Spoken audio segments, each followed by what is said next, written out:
नमस्कार मित्रों। तो हम ट्रांजिट ऑफ प्लैनेट्स देख रहे थे सभी हाउसेस पर या दूसरे प्लैनेट पर। तो सन और मून मतलब सूर्य और चंद्रमा इन दोनों का हमने देख लिया।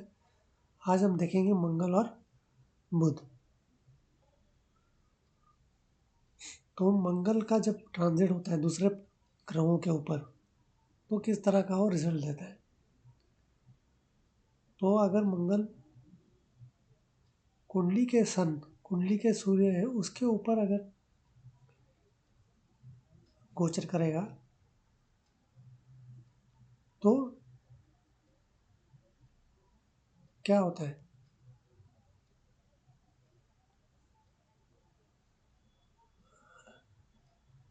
अगर सूर्य लग्न में बैठा है तो बॉडी की हीट बढ़ जाएगी, ठीक है, जोश बढ़ेगा, नए नए काम करने की लिए इच्छा बढ़ेगी। दूसरे भाव में अगर सूर्य है तो पैसे के डील्स आएंगे, आंखों में कुछ समस्या हो सकती है। तीसरे भाव में अगर सूर्य है तो और उसमें भी मूवेबल साइन है, मूवेबल साइन है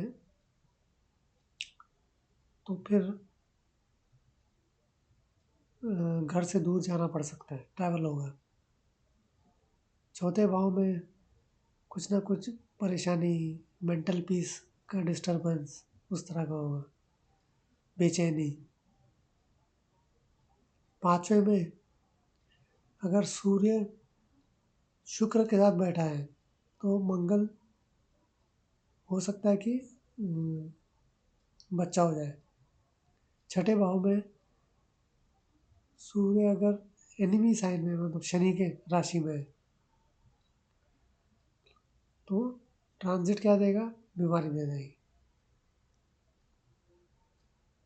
इसी तरह से सूर्य अगर सातवें भाव में है तो फिर गृहस्थी में कुछ अनबन हो सकते हैं।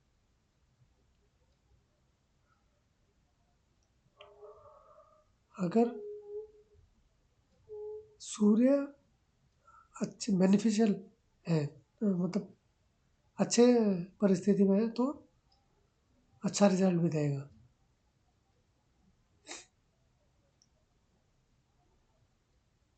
और जो लोग मंगल के का काम करते हैं तो उनको फायदा भी होगा। और दूसरों के लिए क्या खराब भी रिजल्ट देगा, वो बीमारी होगी, झगड़ा होगा, एक्सीडेंट हो सकता है। सूर्य अगर धनु राशि में है तो एक्सीडेंट होने के चांसेस रहते हैं। यही मंगल का बुध के ऊपर अगर गोचर होता है तो ज़्यादातर अच्छा ही रिजल्ट देता है। इंडस्ट्री की तरफ, काम की तरफ इमेजिनेशन बढ़ती है, लेकिन साथ में दुश्मनी और लीगल प्रॉब्लम्स भी बढ़ सकते हैं और क्रिटिसिज्म हो सकता है। अगर बुध ये मेष में है, कर्क में है, वृश्चिक में है या धनु में है या पाइसेस में है, मीन में है मतलब, तो फिर माइग्रेन हो सकता है, चिंताएं बढ़ सकती है। मंगल का गोचर चंद्रमा के ऊपर, कुंडली के चंद्रमा के ऊपर जब मंगल का गोचर होता है तो झगड़ा होता है, बेचैनी होती है, गुस्सा आता है, जल्दी जल्दी घाई होती है। अगर चंद्रमा लेकिन तो अगर अच्छी परिस्थिति में है तो फिर सक्सेस भी मिल सकता है और ट्रैवलिंग भी हो सकता है। लेकिन ट्रैवलिंग किस लिए, काम के कारण ट्रैवलिंग, फालतू फालतू ट्रैवल नहीं हुए। मंगल का गोचर शुक्र के ऊपर, वो भी ठीक ठाक ही रहता है। डोमेस्टिक घर गृहस्थी के लिए भी ठीक रहता है, सोसाइटी में भी ठीक रहता है, इज्जत मिल सकती है। शुक्र लेकिन अगर खराब परिस्थिति में है तो फिर पैसे का लॉस हो सकता है।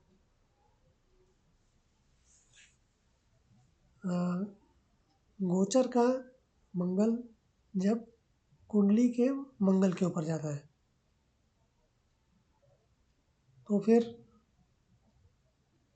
मंगल अगर खुद की राशि में है तो बहुत अच्छा है, मित्र राशि में मतलब बृहस्पति की राशि में है तो भी बहुत अच्छा है, लेकिन शनि की राशि में है तो अच्छा नहीं है। गोचर का मंगल जब बृहस्पति के ऊपर से आता है तो अच्छा है, सक्सेस मिलेगा, काम धंधे में अच्छा चलेगा। लेकिन अगर बृहस्पति नीच का है या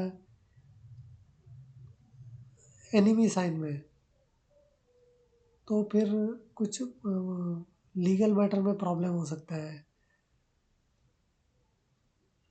और अगर बृहस्पति 12वें भाव में है तो पैसे का लॉस हो सकता है। छठे भाव में है तो फिर दुश्मनों से कुछ ना कुछ आपत्ति होगी। गोचर का मंगल जब शनि के ऊपर जाता है, शनि के ऊपर गोचर करेगा तो कुछ ना कुछ खराबी होगा, एक्सीडेंट हो जाएगा, फेलियर होगा, लॉस होगा, झगड़ा होगा, अपने बॉस के साथ झगड़ा, या रिश्ते में उधर झगड़ा हो सकता है, बीमारी हो सकती है, पिता की हेल्थ खराब हो सकती है।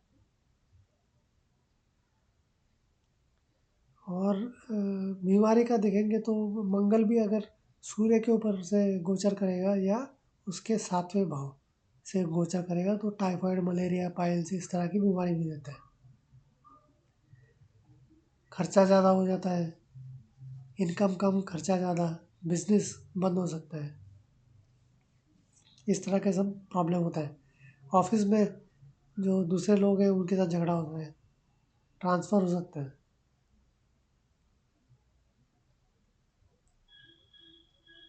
मंगल जब चंद्रमा के ऊपर गोचर करता है या उससे 7वें में गोचर करता है तो वो भी इस तरह के ही देता है, लॉस। सूर्य और मंगल अगर अच्छी परिस्थिति में है कुंडली में तो अच्छे रिजल्ट भी साथ में देगा, जोश देगा, इम्यूनिटी देगा, ठीक है, समय पर काम कंप्लीट हो जाएगा और झगड़ा नहीं होगा, पैसा भी आ जाएगा। अगर मंगल दूसरे, चौथे, 5वें, 7वें, 8वें, तो 11वें या 12वें भाव में है तो बहुत खराब, गोचर का रिजल्ट बहुत खराब रहता है।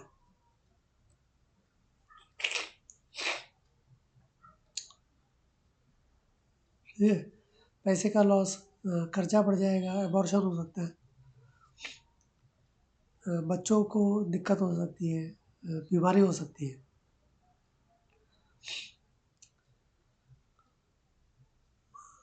मंगल का गोचर सूर्य, चंद्रमा और मंगल के ऊपर अगर छोटा बच्चा है तो small pox, cramp, diarrhoea, typhoid ये सब दे सकता है अगर जातक छोटा बच्चा है तो। गोचर का मंगल बुध के ऊपर या बुध से जो 7वां घर है उसके ऊपर तो कुछ फॉर्जरी हो सकता है, डॉक्यूमेंट का लॉस हो सकता है, डॉक्यूमेंट से रिलेटेड कुछ फ्रॉड, फॉर्जरी, कुछ ना कुछ प्रॉब्लम हो सकता है, अपने से बॉस के साथ झगड़ा हो सकता है, लिखने में गलतियाँ हो सकती है। और मंगल का गोचर बृहस्पति के ऊपर या उससे 7वें में तो अथॉरिटी दे सकता है, प्रमोशन दे सकता है, लेकिन बच्चों को दिक्कत हो सकती है। मंगल अगर शुक्र के ऊपर गोचर कर रहा है तो आपस में ये रिलेशनशिप अच्छा रहता है, लेकिन उसमें थोड़ा सेक्सुअल लस्ट भी बढ़ जाता है। लेकिन अगर 7वें भाव उससे 7वें में गोचर करेगा तो हेल्थ का प्रॉब्लम हो सकता है।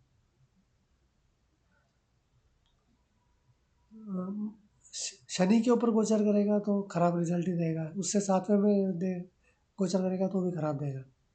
शनि अगर तीसरे, चौथे, सातवें, आठवें, 10वें और 12वें भाव में है तो पैसे का लॉस, खर्चा ज़्यादा होगा, इनकम कम, बेइज्जती होगी, क्रिमिनल केस हो सकता है, प्रमोशन रुक सकता है, ट्रांसफ़र हो सकता है ऐसी जगह पे जहाँ नहीं जाना है।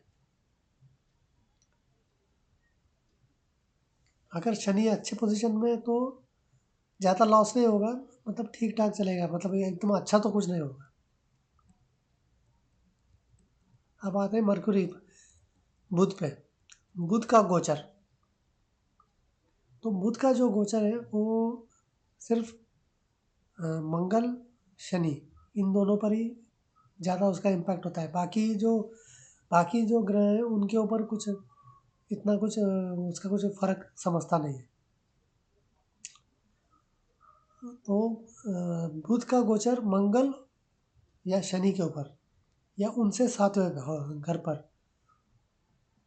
खराब रिजल्ट देता है। मन एकदम विचलित रहेगा, बेचैन रहेगा, पैसा जा सकता है, इंसान भूलते रहता है, भूल जाता है और गलतियाँ होती हैं, लिखने में गलतियाँ होती हैं, गलत चीज़ें, गलत बातें बोल देते हैं या झूठ बोल देते हैं, पकड़ा जाते हैं। ठीक है, कुछ ना कुछ आप झूठ बोल दोगे और पकड़ा जाओगे, और मन एकदम इधर उधर भटकते रहेगा, झगड़ा होता है, लिखाई का काम अच्छा नहीं रहता है। टीचर, प्रोफेसर, ऑडिटर, क्लर्क, इन लोगों के लिए तो बहुत अच्छा है। और हो सकता है ट्रैवल करना पड़े बाहर, घर से दूर।